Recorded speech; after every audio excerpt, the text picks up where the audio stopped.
వేసవి రాకముందే నల్గొండ జిల్లాలో చెరువులు ఎండుతున్నాయి. భూగర్భ జలాలు అడుగంటడంతో బోర్లు మొరాయిస్తున్నాయి. మునుపెన్నడూ లేని విధంగా సాగర్ కూడా డెడ్ స్టోరేజ్కి చేరే జాడలు కనిపిస్తున్నాయి. దీంతో నల్గొండ జిల్లా రైతులు దిక్కుతోచని స్థితిలో పడ్డారు.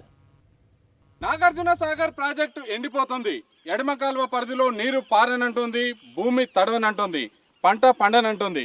ఉమ్మడి జిల్లాలో రైతాంగం ఎదుర్కొంటున్నటువంటి కన్నీటి కష్టాలపై సాక్షి టీవీ ప్రత్యేక కథనం ఇప్పుడు చూద్దాం.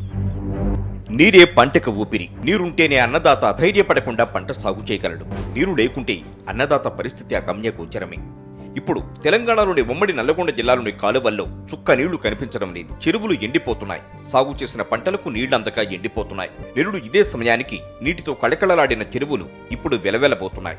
దీంతో చెరువుల కింద యాసంగి వరి సాగు ప్రశ్నార్థకంగా మారింది. పొలాలు ఎండిపోతున్నాయి. ఒక రోడ్డు 2 బోర్లు 3 బోర్లు వేసిర్రు.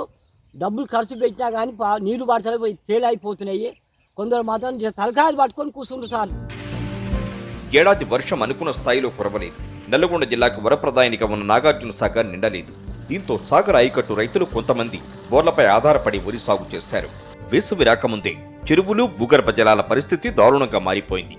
ఇక యాసంగి సీజన్లో వరి సాగు చేయలేని పరిస్థితి నెలకొంది. ఎంత ఎండిపోయింది అంటే వెనక అది 12 మొక్కలు చూడు, అగవాడ 4 ఎకరాలు ఎండిపోయింది. తూరు మొక్కని సాగరంలో పిల్లలు 3 బోర్లు వేసి 3 బోర్లు ఉన్నా అగో అక్కడ మాత్రం 2 ఎకరాలు పోయింది. మళ్ళీ అవతల గంటోళ్ళది కూడా ఎండిపోయింది అంటున్నారు. గత 10 ఏళ్లలో ఎన్నడూ లేని విధంగా సాగర్ నీటి మట్టం పడిపోయింది. సాగర్ రిజర్వాయర్ డెడ్ స్టోరేజ్కి చేరే అవకాశాలు కనిపిస్తున్నాయి. సాగునీటి మాట ఉంచితే తాగునీటికి కూడా కటకట ఏర్పడే పరిస్థితులు మాత్రం ఎక్కువగా ఉన్నాయి. నల్గొండ జిల్లాలో సాగర్ ఆయకట్టు కింద ఉన్న భూములు సైతం ఇప్పటికే బీడులుగా దర్శనమిస్తున్నాయి. ప్రతి ఏటా సాగర్ ఎడమకాల వాయికట్టులో 6.5 లక్షల ఎకరాల వరి సాగయ్యేది. ఏడాది కనీసం 1.5 ఎకరాల్లో కూడా వరి సాగయ్యే పరిస్థితి కనిపించడం లేదంటున్నారు రైతన్నలు. యాదాద్రి సూర్యాపేట జిల్లాల్లోనూ ఇదే పరిస్థితి.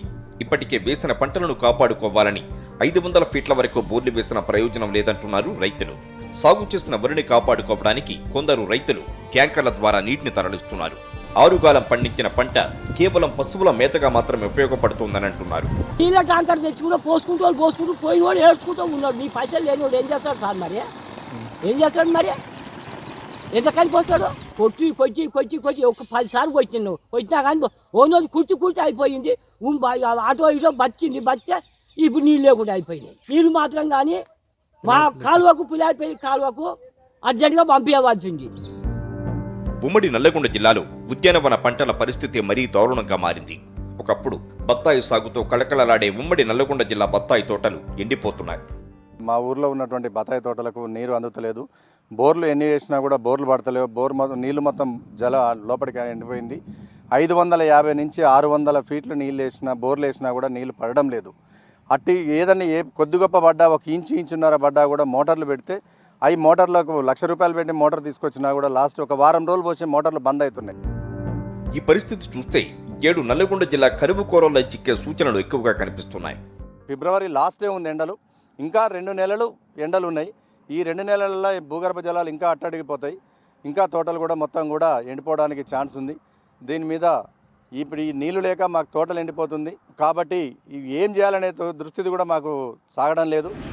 ప్రభుత్వం చొరవ తీసుకుని ఎగువన ఉన్న కర్ణాటకను సంప్రదించి కృష్ణా జలాలను దిగువకు విడుదల చేయించాలని కోరుతున్నారు నల్లగొండ రైతులు.